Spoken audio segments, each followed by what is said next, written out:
All right, for more on this, we're now joined by our US correspondent, Sherwin Bryce-Pease. Sherwin, thank you very much for joining us. Now, you got an opportunity to speak to the president as part of the media as he was heading into the embassy. Just talk us through some of what he had to say today.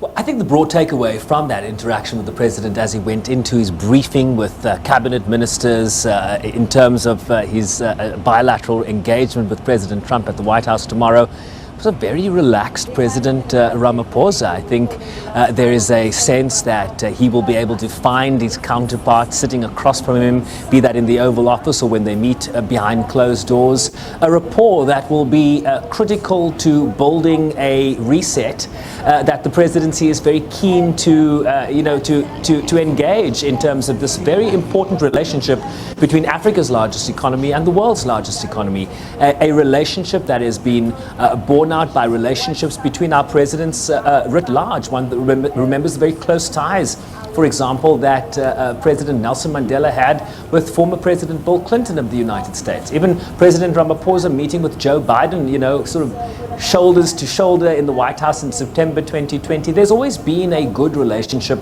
between democratic South Africa and a democratic United States. And so it's important, I think, for this administration in South Africa to get back to a predictable pathway forward, because the economic relationship is very important to both countries, but in particular South Africa, that is dealing with stubbornly high unemployment. If you look at unemployment in the United States compared to South Africa, those are vast differences. And so the economic imperative here in getting an economy that can meet the moment in terms of the things that South Africa is seeking to address, be that poverty, be that women's empowerment, be that climate equity, you need money to be flowing into the country so that you can develop disadvantaged groups. This is a very important relationship in terms of those bread and butter issues for South Africa.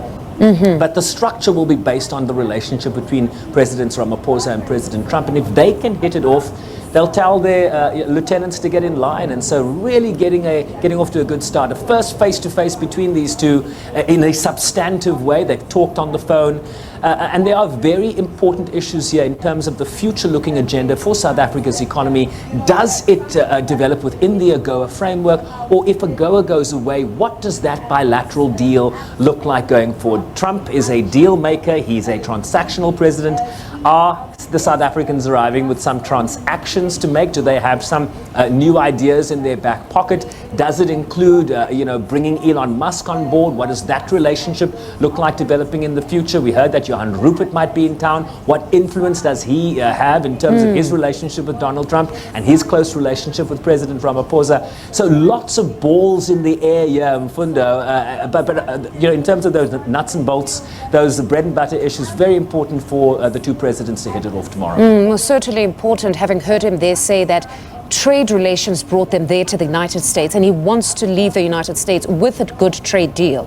But given all of these elements that you mentioned, the presence of Johan Rupert in the United States currently, we don't know what role he'll possibly play, but even just the element of the Starlink, because I know that one of the journalists posed the question around Starlink, that could we see those concessions? And also the media space right now is littered with articles around this very matter saying that, or suggesting that Elon Musk's Starlink deal could possibly form part of those discussions.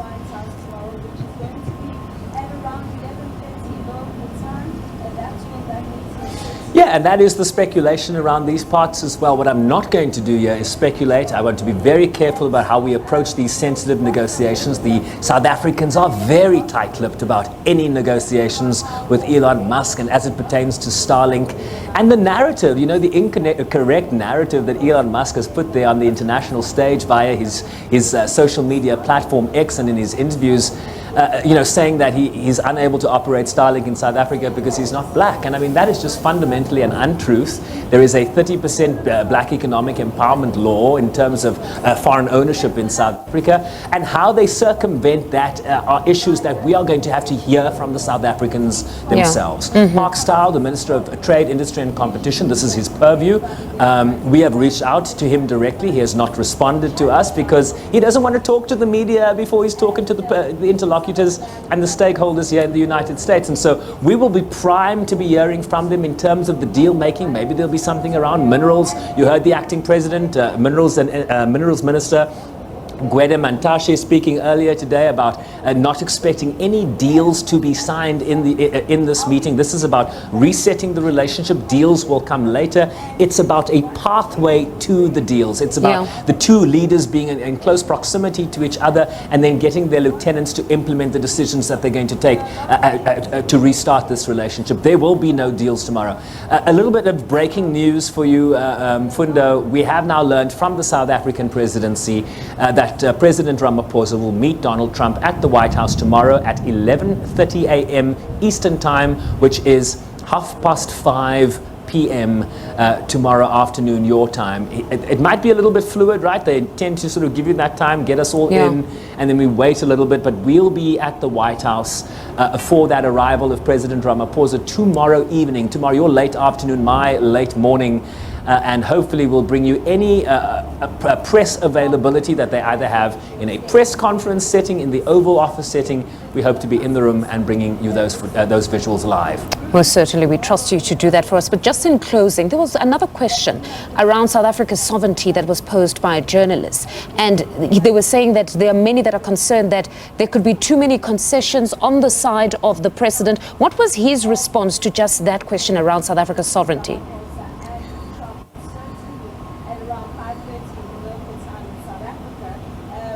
Yeah, I mean, essentially that South Africa's sovereignty is sacrosanct. Let's take you back to President Ramaphosa's first reaction to the executive order. I think he was speaking in Parliament at the time where he said, "We will not be bullied," and that's in quotation marks.